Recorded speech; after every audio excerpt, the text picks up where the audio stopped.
presse avec M. Antoine Courban, co-rédacteur de l'appel et de la charte pour la Méditerranée, l'appel de Beyrouth et de la charte pour la Méditerranée qui vise au fond à promouvoir le vivre ensemble dans l'espace méditerranéen. Et je pense qu'en provenance du Liban, qui connaît bien ce type de problématique pour en avoir souffert pendant de nombreuses décennies, je crois que vous avez tout indiqué pour justement, d'une part, avoir pris cette initiative et pour nous en parler. Alors, vous êtes réunis à Sierre dans le cadre des rencontres du Château Mercier, effectivement des rencontres Occident-Orient, mais je crois que c'était effectivement important qu'on vous entende ici à Genève, au cœur de la Genève internationale et des droits de l'homme, sur ce sujet, qui effectivement va rebondir grâce au fait qu'on est diffusé en streaming et en webcasting sur Internet dans les jours et les semaines qui viennent. Alors, Monsieur Courban, je vais d'abord vous demander de signer notre livre d'or. Et puis, avant de vous donner la parole, et puis voilà, je vous remets aussi un petit souvenir du Club de la Presse.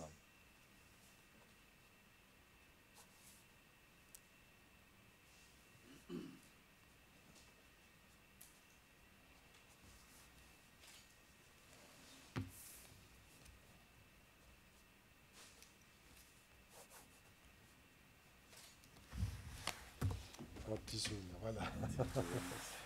Je vous en prie. Et puis, je vous laisse la parole, puis après, on passera au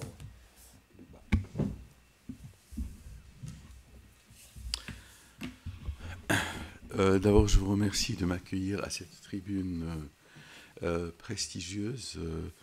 Je suis ici, non pas à titre personnel, enfin, au nom de ma personne, en tant que professeur d'université à Beyrouth, certes, mais également au nom de mes amis, d'un groupe d'intellectuels de Beyrouth et du monde arabe qui avons pris l'initiative d'un sursaut de la société civile.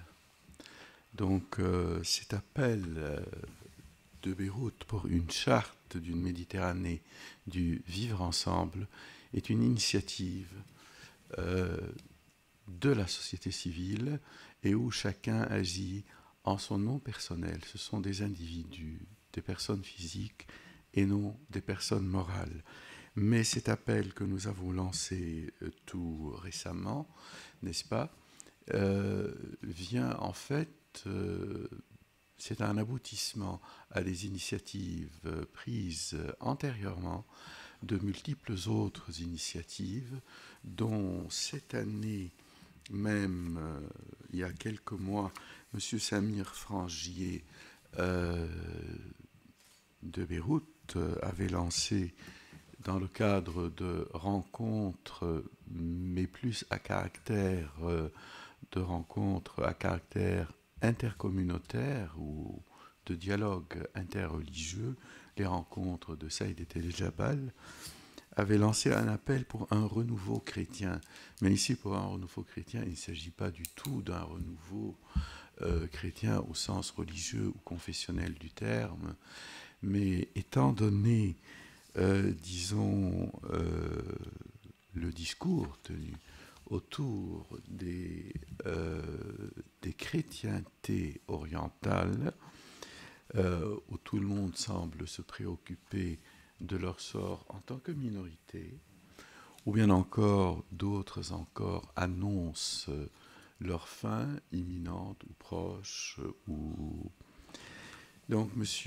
Samir Frangier avait lancé cet appel pour un renouveau chrétien et qui se résume en un seul mot, en disant, écoutez, il est temps de se mettre debout et il est temps de ne pas avoir peur, il est temps d'avoir confiance en soi et surtout, il est temps de produire du politique au sens noble du terme.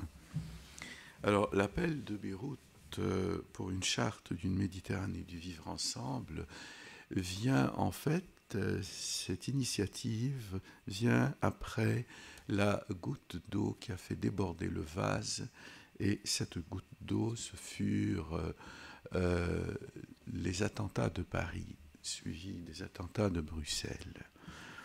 Évidemment, toutes les victimes des horreurs du Levant n'ont pas suscité beaucoup de réactions à l'échelon international, mais quand la terreur frappe de grandes capitales comme Paris, il est bien entendu que la voix porte plus. Et donc, dans ce contexte-là, nous lançons cet appel que je me propose de lire avec votre permission. Donc, il est court. Face à la violence, donc, le titre est « Appel de Beyrouth pour une charte d'une Méditerranée du vivre ensemble ». Par Méditerranée, nous entendons un espace géopolitique, bien entendu, qui va bien au-delà des rives de la mer en question, de la Mare Nostrum, sans doute qui peut aller du golfe arabo-persique jusqu'à l'Atlantique, de la limite du Sahara jusqu'à la mer du Nord. Et par vivre ensemble, nous n'entendons pas la coexistence. Soyons précis, la coexistence porte sur les groupes, ou les tribus, ou les religions, ou les communautés qui vivent côte à côte. Le vivre ensemble porte sur les individus, l'homme en tant qu'individu. C'est le vivre politiquement. C'est donc la citoyenneté. Mais le vivre ensemble ne se vit pas sur un nuage, il se vit en un lieu, qui est la cité, la ville, le pays. Alors voici notre appel. Face à la violence inouïe qui se déchaîne contre l'homme et sa dignité, en Orient et ailleurs dans le monde, faisant le constat de la responsabilité du terrorisme d'État au Moyen-Orient, parce que le terrorisme n'est pas seulement le fait de groupuscules nihilistes ou religieux ou fanatiques ou autres. Il y a aussi un terrorisme politique et il y a un terrorisme d'État. Faisant donc le constat de la responsabilité du terrorisme d'État au Moyen-Orient, notamment depuis 2011, c'est une date charnière, celui du régime syrien qui a préparé le terrain à un terrorisme islamiste djihadiste, lequel, depuis 2014, autre date charnière, se propage et menace aujourd'hui l'Europe et l'Afrique et peut-être le monde. Prenant acte de la montée des crispations identitaires, identitaires ici au sens de la maladie identitaire, donc des crispations identitaires de l'intolérance, de la discrimination et du rejet de l'autre. Sur le pourtour méditerranéen et au-delà, j'ouvre une parenthèse, nous en sommes au point où aujourd'hui il est pratiquement, nous avons remplacé le lien social par un autre lien qui peut se résumer par le slogan suivant « Je hais, donc je suis ». Conscient de la valeur inestimable du modèle pluraliste du vivre ensemble que les peuples du bassin méditerranéen ont su mettre en place au long des siècles, nous faisons référence ici au cosmopolitisme typique de ces villes-mondes de la Méditerranée, au long des siècles, à travers leur culture et leur mode de vie, fort de l'expérience du modèle libanais du vivre ensemble. L'appel provient de Beyrouth. Et il y a un modèle libanais du vivre ensemble qui a ses faiblesses, n'est-ce pas, mais qui a aussi sa force. Il est fondé non seulement sur le contrat social, mais il est fondé également, et c'est noir sur blanc inscrit dans le préambule de la Constitution libanaise, il est fondé sur le pacte contractuel du vivre ensemble qui est la source de toute légitimité également. Donc fort de l'expérience du modèle libanais du vivre ensemble, au sein duquel s'associe institutionnellement dans la gestion de l'État et dans l'exercice du pouvoir, musulmans et chrétiens. Mais où également, et c'est un fait unique, dans le monde musulman cette fois-ci, sunnites et chiites sont également associés dans la gestion du même État. Constatant les limites des actions militaires menées contre le terrorisme islamique dans le monde arabe, plus particulièrement au Levant, et face au risque de dérapage que peuvent comporter les mesures sécuritaires qui se mettent progressivement en place et qui pourraient menacer les droits fondamentaux de l'homme. Nous, signataires de cette pétition, appelons tous les modérés des deux rives de la Méditerranée et au-delà, qui partagent notre vision, à se réunir en congrès pour jeter ensemble les bases d'une charte d'une Méditerranée du vivre ensemble et créer un observatoire du vivre ensemble. Fait à Beyrouth, le 23 mai 2016. Les signataires, le premier noyau de signataires comporte les initiateurs qui sont des intellectuels, écrivains, professeurs d'université, journalistes, et qui sont panachés dans toutes les communautés du pays, qui ne partagent pas nécessairement les mêmes opinions politiques, n'est-ce pas? Et puis, une centaine de noms qui ont accepté de souscrire à cet appel, n'est-ce pas? Et dont les noms figurent dans les médias qui ont accepté de publier cet appel. Le but de cet appel n'est pas seulement d'exister, mais de préparer autre chose. D'abord de conscientiser tout un chacun qu'il est de la responsabilité de tout individu de par le monde, n'est-ce pas, de faire face à la montée aux extrêmes. Et aujourd'hui, la montée aux extrêmes, elle est elle-même entrée dans une impasse, elle tourne en rond, et la violence devient la violence pour elle-même. Alors bien sûr, même au milieu du volcan, qui est le Levant aujourd'hui, mais la vie est plus forte que la mort. Et rien n'interdit à des individus, aussi faibles soient-ils, de dire non. Nous refusons la logique de la mort. Et nous souhaitons continuer à vivre ensemble. Nous pouvons tout détruire aujourd'hui, et nous en avons les moyens, par les armes ou par d'autres moyens. Mais quand nous aurons tout détruit et tout rasé, demain que ferons-nous? Il faudra bien recommencer à vivre ensemble. Notre initiative dit, alors commençons dès aujourd'hui. Voyons, nous sommes dans l'impasse, que pouvons-nous inventer et imaginer pour redonner vie à le politique, au sens noble du terme. Alors, en matière de charte, nous sommes en train de préparer une charte du vivre ensemble, qui est une charte commune du vivre ensemble, dans laquelle tout homme pourrait se reconnaître, n'est-ce pas? Mais ça, c'est le but, c'est le networking, le réseautage avec les moyens médiatiques actuels. Il faut travailler en réseau, n'est-ce pas?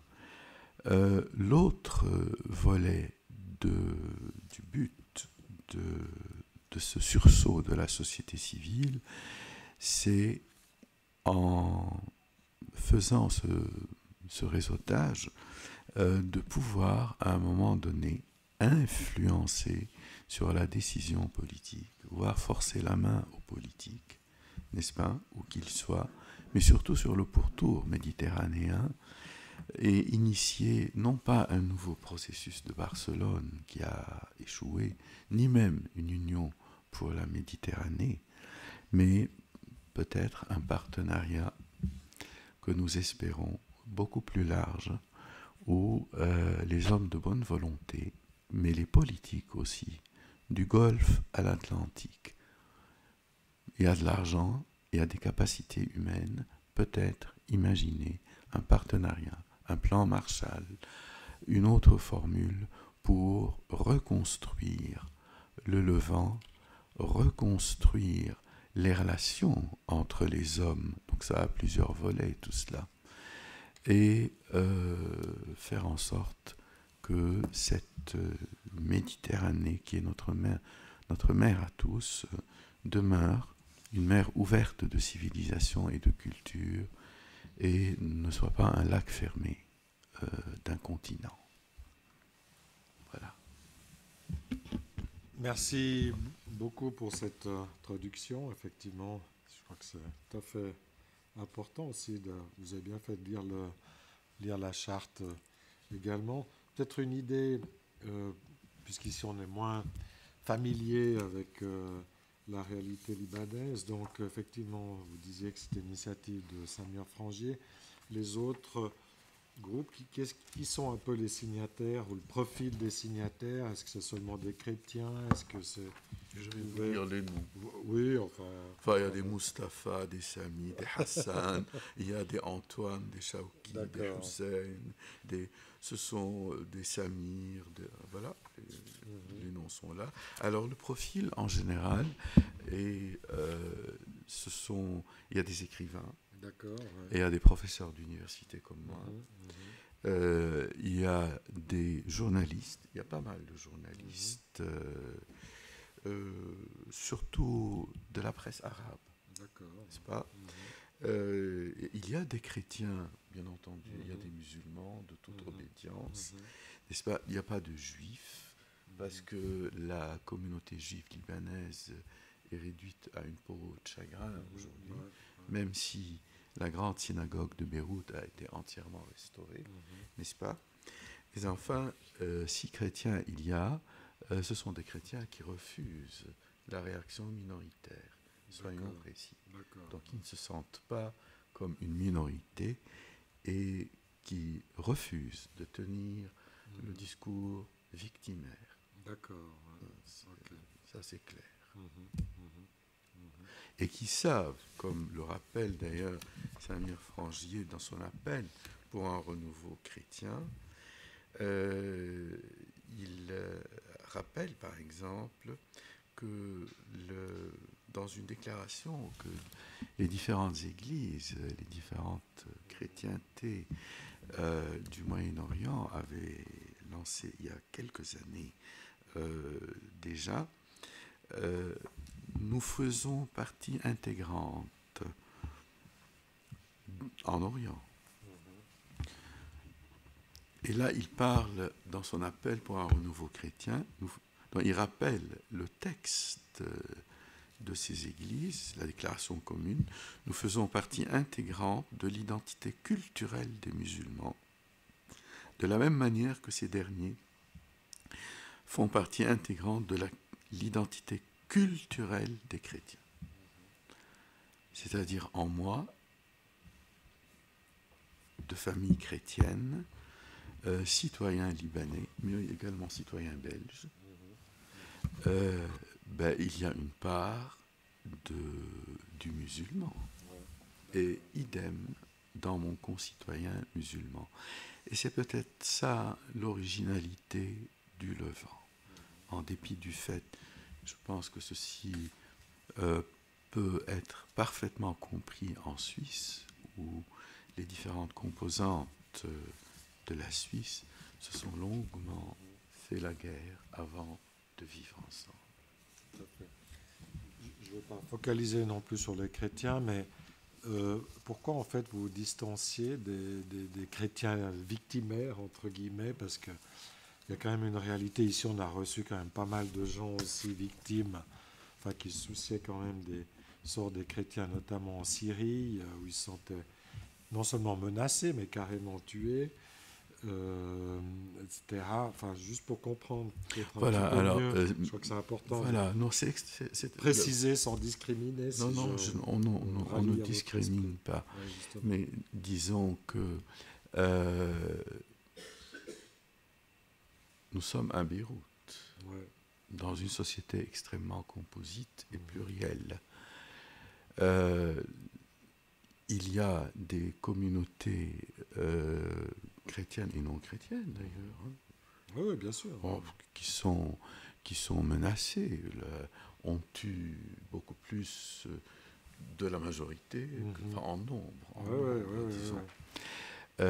Mais je pense qu'il serait par loyauté envers la citoyenneté libanaise, il ne me viendrait pas à l'esprit personnellement de faire une croisade pour les chrétiens de Mossoul ou les chrétiens de Bassora.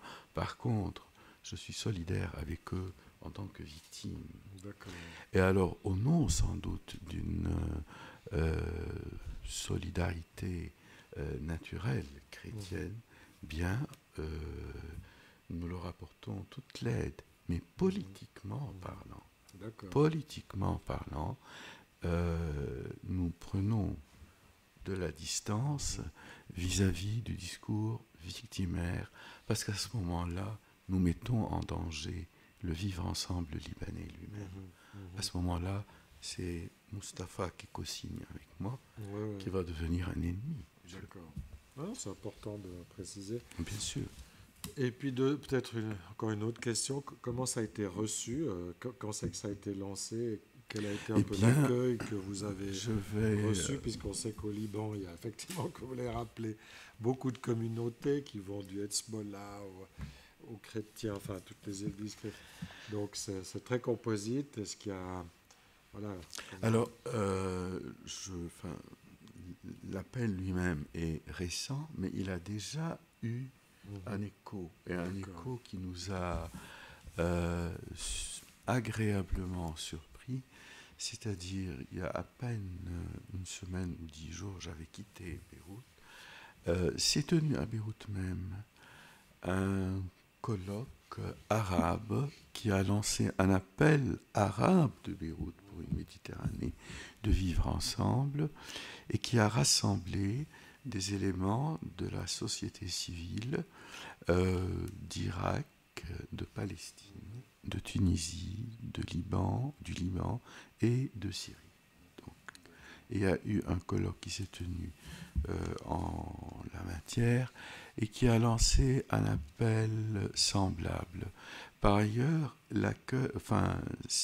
l'idée de cet appel, lorsque le groupe initiateur avait été rendre visite à l'ambassade de France à Beyrouth après les attentats de Paris, les autorités françaises ont très favorablement accueilli l'idée de cet appel et surtout de cette charte.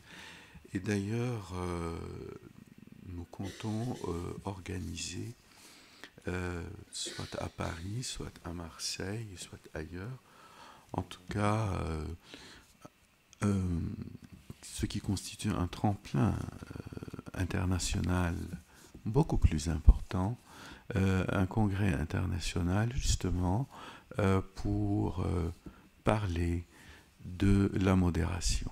Le conflit actuel n'est pas entre les religions, le conflit actuel est entre la modération et l'extrémisme. Les extrémistes forment des groupes et ils sont organisés. Les modérés sont des individus, c'est des électrons libres, n'est-ce pas? Ils ne sont pas organisés.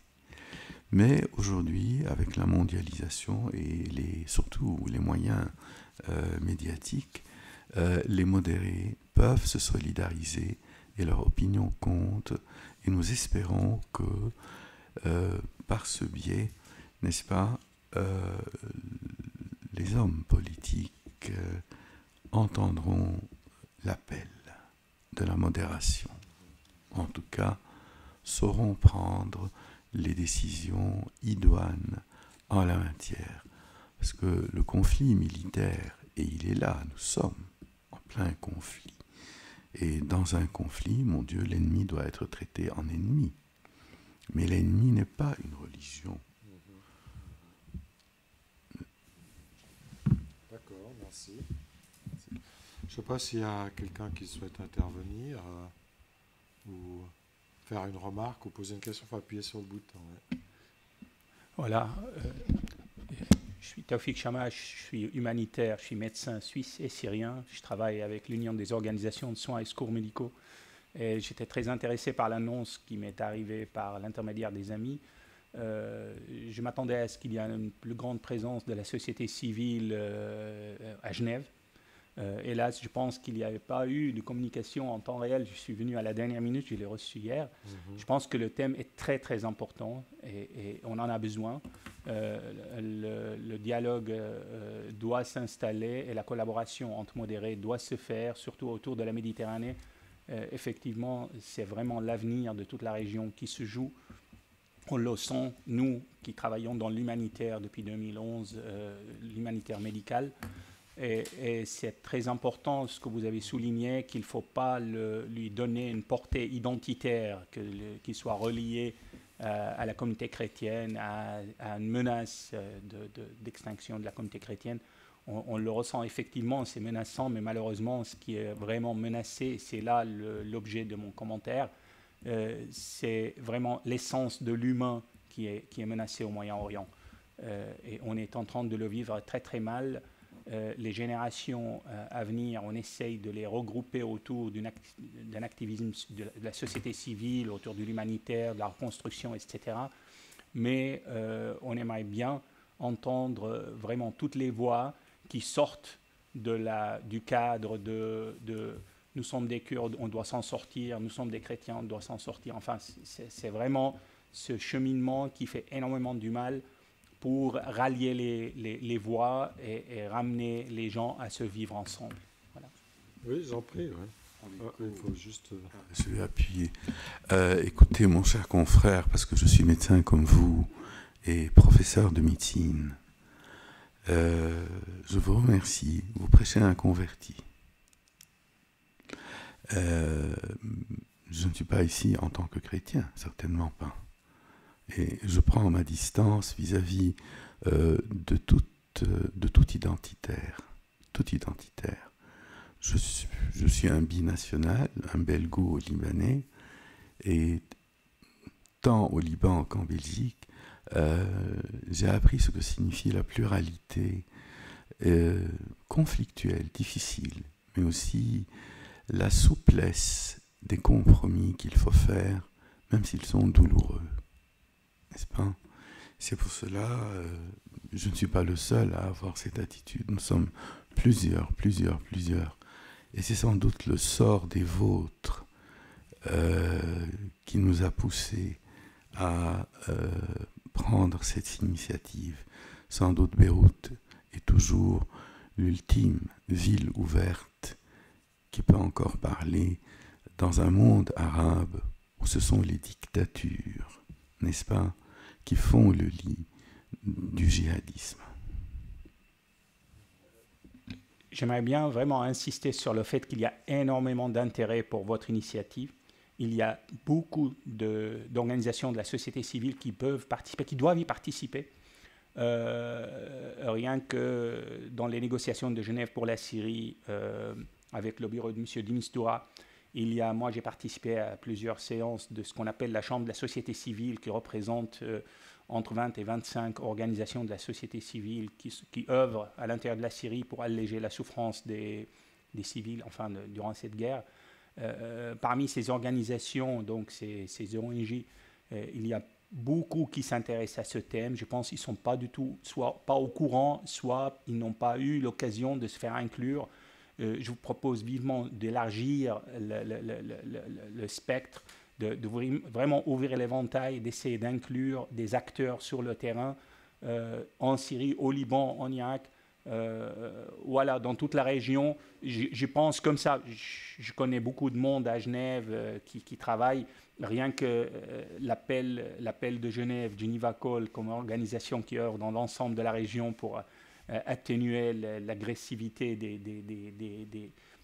des factions militaires, elle aurait pu effectivement, comme une organisation qui a la Légion d'honneur en France et qui a beaucoup œuvré, peut être inclus. Si ce n'est qu'un exemple, je ne sais pas si notre organisation peut s'inclure. Je suis le secrétaire général de l'URSSM, qui est une organisation internationale, mais je pense dans la formulation de l'appel, si on peut retirer quelques, je dirais, formulations entre guillemets politiques ou politisées, parce que nous, dans l'humanitaire, on n'a pas le droit de travailler à travers ça, pour être inclus d'une façon active. Sinon, on vous soutient absolument d'une façon, je dirais, indirecte pour cette initiative. Je pense que c'est une initiative vraiment vitale pour l'avenir de nos enfants, pour l'avenir de la génération autour de la Méditerranée. Je vous soutiens énormément.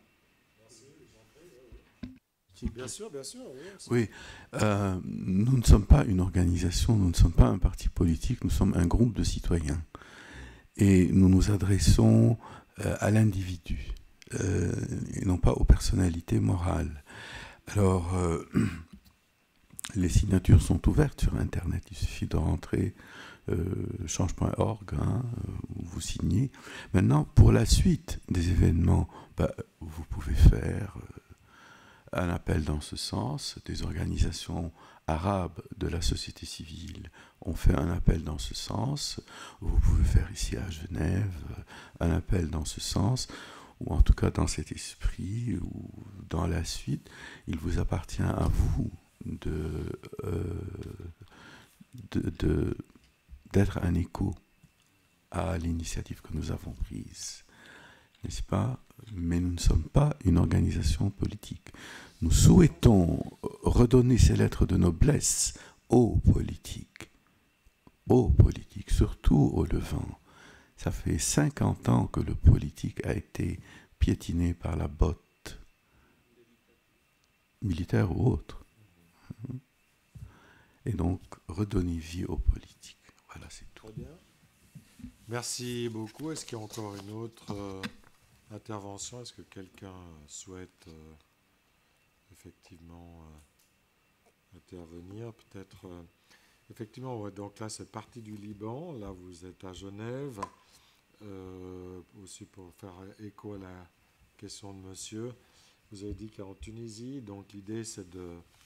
En Irak, des Irakiens aussi. Irakiens aussi, d'accord. Justement, c'est qu'au moins tout le pourtour méditerranéen soit concerné, tant le nord et le sud que... Mais oui, la Méditerranée, elle va de l'Euphrate à Gibraltar. Très bien. Ok. Écoutez, si ce n'est pas le cas, il ne me reste plus qu'à vous remercier. C'est moi qui vous remercie. De votre initiative et de votre présence ici. Effectivement, je pense que c'est important d'entendre aussi de ce genre de choses. Pendant les négociations sur la Syrie, nous avons accueilli ici toutes les factions, les factions même celles qui sont soupçonnées d'être les pires par certains États. Donc, mais bon, c'est aussi le rôle de Genève, effectivement, de rester ouvert pour permettre quand même un minimum de dialogue de s'instaurer. Votre initiative est différente et je crois qu'elle est importante dans ce sens-là. Alors, on vous souhaite bonne chance. Je vous remercie. D'accord. Je vous laisse ça. Oui, volontiers.